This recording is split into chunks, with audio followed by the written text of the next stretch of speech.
Dihira block Congress কৰ্মীয়ে এই পলাকবাৰী ঠাইত আমাৰ অবজাৰ্ভাৰ 3জন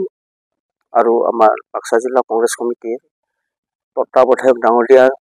লগত আজি গুৰুত্বপূৰ্ণভাৱে আমাৰ এখন আলোচনা হৈ আছে। এই সভাখনত আমাৰ আগন্তুক আহি থকা আমাৰ বিটিআৰ নিৰ্বাচন সম্পৰ্কে যথেষ্ট গুৰুত্বপূৰ্ণভাৱে আমি আলোচনা কৰি আছো। এইবাৰ যিটো ইলেকশ্যন আহি আছে, যিটো নিৰ্বাচন আহি আছে, এইখন এখন আমাৰ যুঁজ হ'ব। যিটো যুঁজ আমাৰ তেওঁলোকৰ যিটো অনৈতিক কাম, তেওঁলোকৰ যিটো শোষণ লুণ্ঠনৰ বিৰুদ্ধে, সেই ইয়াৰ বিৰুদ্ধে আমাৰ যুঁজ এখন হ'ব। আৰু যি যুঁজখনত আমি আমাৰ শোষিত নিপীড়িত এই মানুহবিলাকক আমি উদ্ধাৰ কৰি আমাৰ অসম তথা আমাৰ BTCত আমাৰ কংগ্ৰেছ দলৰ নেতৃত্বই এখন চৰকাৰ গঠন কৰাৰ পৰিপ্ৰেক্ষিতত সেইবিলাক আলোচনা চলি আছে। গতিকে আমাৰ BTC তথা আমাৰ অসমত এইবাৰ কংগ্ৰেছ দলৰে চৰকাৰ গঠন হোৱাটো একেবাৰে খাটাং। 40টা সমষ্টিৰ ভিতৰত 40টাই আমি মানে প্ৰক্ষেপ কৰিম। আৰু 40টা সমষ্টিৰ ভিতৰত আমি যিটো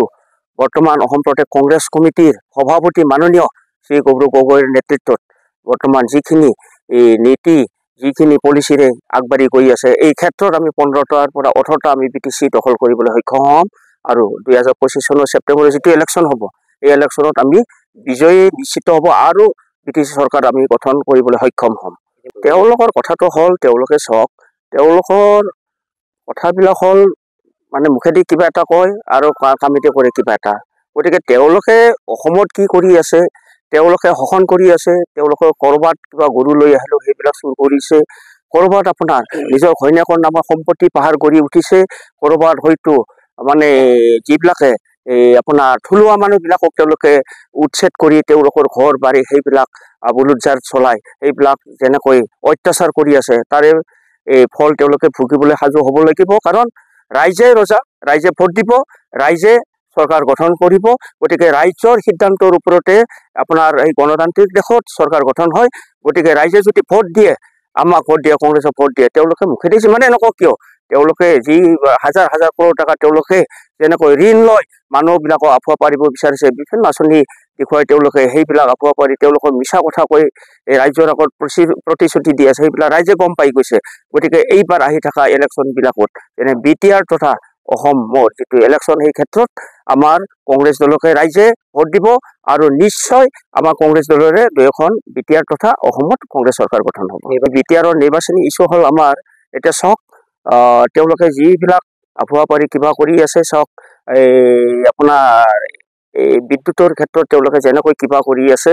এই স্মাৰ্ট মিটাৰ ব্যৱহাৰ কৰি যেনেকৈ লুণ্ঠন কৰি আছে, আমাৰ ক্ষেত্ৰত হ'ল 200 ইউনিটলৈকে আমি ৰাইজৰ মাজত সেইবিলাক আমি ফ্ৰী কিবা কৰি দিম। আৰু তেনেকৈ তেওঁলোকৰ অৰুণোদয় আঁচনিৰ নামত, আমাৰ যেনে নলক্ষ্মীৰ নামত আমাৰ সেইবিলাক আমাৰ 3000 টকালৈকে সেইবিলাক আমাৰ কংগ্ৰেছ চৰকাৰ আহিলে সেইবিলাক দিয়া হ'ব। আৰু বিভিন্ন যুৱক যুৱতীৰ কাৰণে আমাৰ স্কিম আছে, যিবিলাক স্কিমৰ ক্ষেত্ৰত আমাৰ খুবেই আমাৰ যুৱক যুৱতী উঠি অহা এইবিলাকৰ কাৰণে উপকাৰিতা হ'ব। গতিকে আৰু ৰাইজৰ বিভিন্ন ঠাইত যেনেকৈ ৰাস্তা পদূলি আমাৰ BTCত BPF তথা মানে UPPL চৰকাৰৰ দিনত যিবিলাক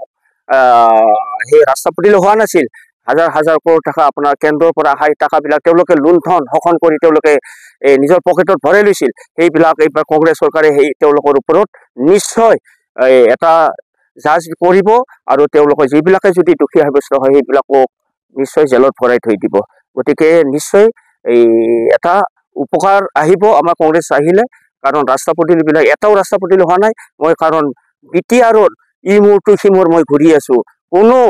ভিতৰুৱা এলেকাবিলাকত যিবিলাকত চাওক BTC সেই অহাৰ আগতে যিবিলাকে বড়ো মানুহবিলাকে আপোনাৰ জাতীয় উন্নয়নৰ স্বাৰ্থত যিটো জাতীয় সমস্যাৰ উন্নয়নৰ সমাধানৰ ক্ষেত্ৰত যিটো আন্দোলন কৰি যিটো BTC ফল পাইছিল, সেই ফলত তেওঁলোকৰ বা বড়ো জাতিৰ কোনো এটাও সমাধান হ'ব নাই বুলি মই ক'ব পাৰোঁ। ইয়াৰ ক্ষেত্ৰত এটা কথা আছিল, যেতিয়া BPF চৰকাৰক আমাৰ কংগ্ৰেছ দলে যেতিয়া BTCত সেই অঞ্চলৰ মানুহবিলাকে আন্দোলন কৰি তেওঁলোকে কষ্ট কৰি BTC আনিছিলে, তেতিয়া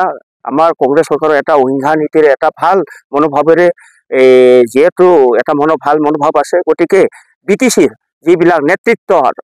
দ্বাৰা আন্দোলন হৈছিল তেওঁলোককে শাওন ভাৰ গতাই দিছিল সেই সময়খিনি যদি ইচ্ছা কৰিলেহেঁতেন কংগ্ৰেছ দলে তেতিয়া বৰ্তমান থকা বিজেপি চৰকাৰে যেনেকৈ তেওঁলোকে বেয়া নীতিৰে তেওঁলোকে